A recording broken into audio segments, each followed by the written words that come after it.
Ici Sud Radio. Les Français parlent aux Français. Je n'aime pas la blanquette de veau. Je n'aime pas la blanquette de veau. Sud Radio Berkov dans tous ses états. Et c'est parti. C'est parti pourquoi ? Le second tour. On est lundi, dimanche, on vous appelle à revoter.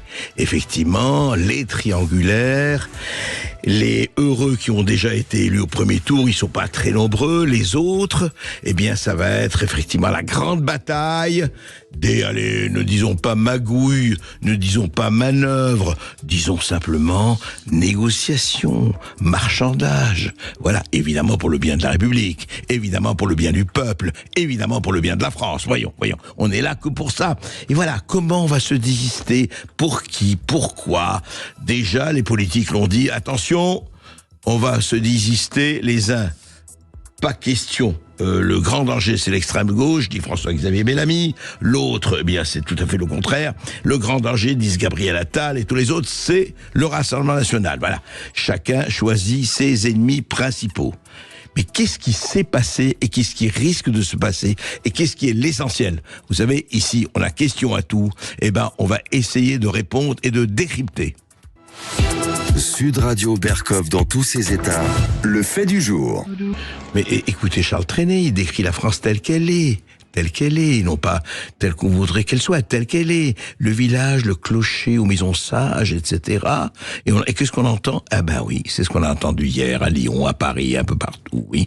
Le soir, à l'annonce des résultats, on va en parler, ça a bien pétaradé. Vous allez me dire comme d'habitude, oui, mais enfin, ça prend quand même un certain rythme et une certaine sonorité. Et je dois dire que c'est de plus en plus important. Qu'est-ce qui s'est passé ? Alors d'abord, quand même, on l'a beaucoup dit, 70% presque des Français qui vont revoter, qui vont voter, on avait tellement dit c'est fini, ils sont lobotomisés, ils s'en fichent, ça n'a plus aucune importance. Et puis c'est les vacances bientôt, les gens sont désintéressés. 70% d'inscrits qui sont allés aux urnes, c'est quand même pas mal. Ça veut dire que, les Français ne se détournent pas, ne se dégoûtent pas, ne sont pas dégoûtés de la politique. C'est quand même pas mal, parce que, attention, ce que l'on a fait voir, pas mal. Alors, résultat, on a vu, le RN 33,14, le nouveau Front Populaire 27,99, Ensemble 20,74, les LR, UDF, DVD 10, voilà. Puis les autres 1,5, etc. Sauf que si on regarde un tout petit peu les chiffres, un tout petit peu, on se penche un peu là-dessus. Qu'est-ce qu'on voit ?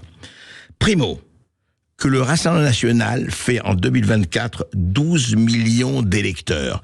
Ça veut dire 3 fois plus qu'en 2022. 3 fois plus qu'en 2022. En pourcentage, ils étaient 18,7% en 2022, 34% en 2024. Alors, qu'est-ce qui s'est passé ? Pourquoi ce parti que cet adversaire traite de fasciste, de les heures les plus sombres de notre histoire, on rappelle Vichy, d'ailleurs Mediapart, ce sera le premier gouvernement. Mediapart, journal en principe sérieux, a dit, vous savez, si le Rassemblement national a la majorité absolue, ce sera le premier gouvernement depuis Vichy et le maréchal Pétain. Et voilà, on revient à la réduction ad Hitlerum qui marchait très bien, apparemment ça marche un peu moins bien. Le nouveau Front Populaire, il a fait aussi un beau score, il a fait pratiquement 28%, ce qui est un très beau score, ça veut dire qu'il a effectivement une véritable assise. Et alors c'est intéressant parce que quand vous regardez la carte de France, sur les départements, etc., la France rurale, la France périphérique, le RN est en tête partout. Et où le Front National, où le Front Populaire, est en tête, à Paris, comme par hasard, le Front Populaire, en Île-de-France, et puis dans les grandes villes. Alors il y a les macronistes d'un côté, le nouveau Front Populaire de l'autre, et un peu de LR qui garde des choses. Alors, qu'est-ce qu'on a vu ? On va essayer d'analyser ça. D'abord, il faut quand même rappeler que Place de la République à Paris, c'est très intéressant. Alors, il y a des milliers de gens qui sont venus protester contre effectivement les Français qui ont voté Rassemblement national, et ça a donné ça. Écoutez.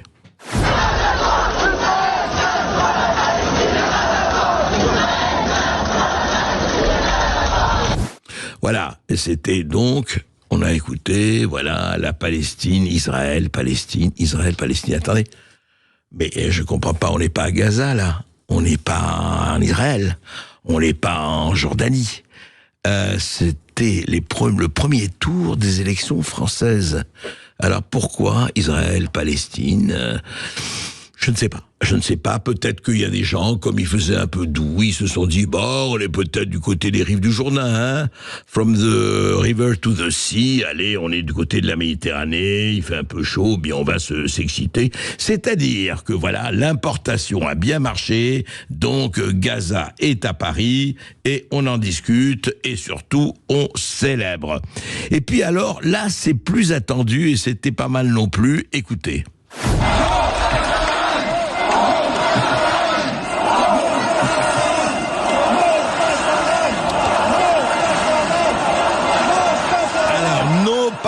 No pasaran. C'est quoi no pasaran? C'était le cri de Dolores Ibarruri, l'une des très grandes figures de la résistance espagnole, des républiques espagnoles, lors de la guerre terrible de 1936 en Espagne, s'opposer aux troupes fascistes vraiment du général Franco et de ses alliés Hitler et Mussolini. Et c'était le grand cri de ralliement des républicains espagnols, no pasaran.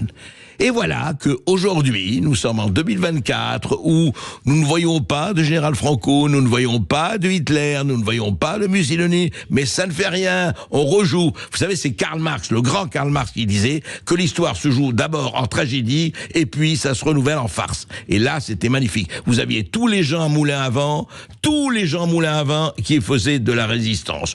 Oui, vraiment à moindre frais, mais enfin, voilà, c'était ça. Et puis sur les plateaux aussi, sur les plateaux de télévision, comme vous le savez, ou de chaînes en continu, ou ailleurs, eh bien, évidemment, on discutait bon train, chacun se vantant de sa victoire, et puis les autres en disant, oui, mais vous n'êtes pas comme les autres, et oui, vous n'êtes pas comme les autres. Écoutez, par exemple, Raquel Garrido.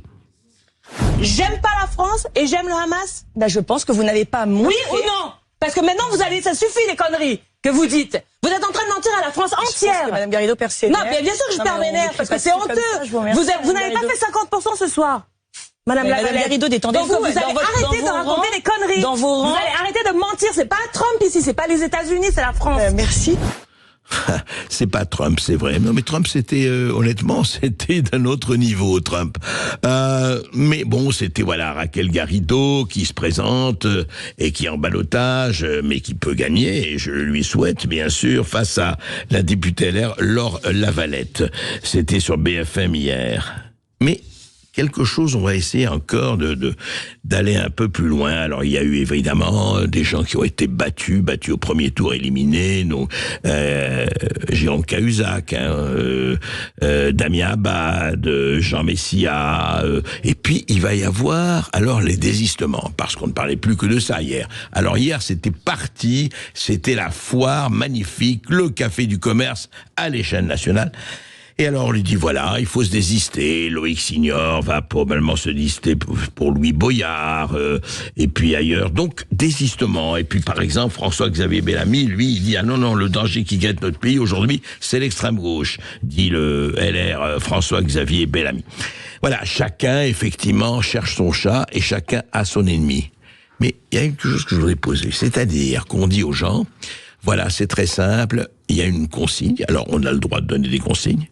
Mais franchement, vous croyez encore que les Français et qu'un peuple va suivre aveuglément, après tout ce qui lui reste encore, ce peuple? Qu'est-ce qui lui reste? Voter une fois tous les 5 ans. Voilà ce qui lui reste, hein, ou tous les 6 ans avant, etc. Il lui reste quoi? Puisque le référendum s'est terminé, hein, depuis 2005. On l'a montré, on s'est assis dessus, le référendum de 2005, donc terminé, hein. Ça va faire 20 ans qu'il n'y a plus un référendum en France. Donc, ils ont le choix. Vous croyez vraiment, quels que soient les gens à droite, à gauche ou ailleurs, qu'ils ne vont pas essayer de voter selon leurs convictions? Vous pensez vraiment que ce sont devenus des Playmobil, des espèces de robots, sans aucune espèce de conviction? Qu'est-ce que ça veut dire, ce désistement? Vous pouvez pas dire enfin, en France, si vous êtes démocrate, mais la moindre des choses, eh bien, écoutez, les Français, vous choisissez, voilà, nous, on pense ce qu'on pense, on a absolument, on vous dit ça, maintenant, c'est à vous de choisir. Non, non, non, non, je recommande pas une voix pour celui-là, pas une voix pour celui-là, pas une voix pour celui-là, mais ce n'est pas votre voix. Bande de monopolisateurs, bande de truqueurs de la parole, mais vraiment, de marionnettistes, mauvais marionnettistes. Foutez la paix aux Français, expliquez vos programmes, dites vos préférences et laissez-les choisir. Ce désistement, cet appel au désistement est obscène. Laissez-les choisir. C'est pas des esprits, mais vraiment, quel mépris pour les gens. Après, écoutez, occupez-vous en journée. Pourquoi on en est là? Vous savez pourquoi on en est là? Parce que vous leur donnez quoi comme horizon? La hausse du prix du gaz depuis hier, l'électricité, le pouvoir d'achat. Vous leur parlez 3 ans de Covid. Vous leur parlez des retraites qui vont partir en fumée. Ils voient ce que c'est que la dette. Ils se disent qu'est-ce qu'on va arriver. Vous leur parlez réchauffement climatique, réfugiés climatiques. Vous leur parlez Russie-Ukraine. Vous leur parlez Proche-Orient. Et vous laissez chaque communauté ou chaque intégrisme ou chaque extrémisme aller bon train un peu partout. C'est ça que vous leur offrez. Après vous lui dites désisez-vous pour ici, désisez-vous pour là. Mais écoutez, rappelez-leur d'abord que vous êtes, la plupart d'entre vous, soumis à l'Union européenne, puisque c'est la Commission européenne qui décide de pratiquement tout aujourd'hui. Vous en avez parlé hier, vous avez entendu un mot sur l'Europe hier, un mot sur l'Union européenne, un mot sur Ursula von der Leyen et ses amis qui viennent d'être réélus. Mais enfin, écoutez, on parle de quoi? On est en train de parler de quoi ici? De rien. On est en train de parler de faux semblants. On est en train de parler d'enfumage. C'est honteux. C'est honteux. Il y a des gens formidables parmi les politiques. Ne faisons jamais de généralisation. Il y a des gens qui essaient de garder un certain cap. Mais les autres, mais qui sont prêts à vendre père et mère pour la petite place, pour la bonne soupe, pour les petits pots dans les petites soupes dont parlait le général de Gaulle. Enfin, c'est quand même grave que cette soirée vraiment électorale était placée pour le signaler. Allez, oui mais attends, il faut que je garde ma place. Oui, ben alors si tu veux avoir ta place, il faut que tu échanges celle-là. Enfin, c'est quoi? C'est le carré les marchands du temple? C'est tout ce que vous avez trouvé comme métaphore pour donner aux Français un peu d'espoir? Vous avez entendu parler d'espoir hier? Vous avez entendu parler de quoi que ce soit? Vous avez entendu parler de la nation? Vous avez entendu parler de quoi? Non, vous avez pas entendu. Oui, je te fais ça, tu me fais ça, je vais échanger ça, allez, donne-moi le Séné, je te donnerai la rhubarbe. Mais c'est quand même scandaleux. Vous savez, les gens sont allés voter. Et c'est la moindre des choses, mais ils l'ont fait à 70%. Et vous leur avez donné quoi hier? Ils attendaient l'histoire, vous leur livrez des anecdotes. C'est pas digne de vous. Et ce n'est pas digne de nous. On va marquer une courte pause sur Sud Radio et après cette pause, direction les États-Unis. On va revenir sur le débat qui a eu lieu dans la nuit de jeudi à vendredi entre Donald Trump et Joe Biden. Le journaliste canadien sera avec nous en direct, Stéphane Bureau. À tout de suite sur Sud Radio. Sud Radio Berkov dans tous ses états, midi 14h. André Berkov.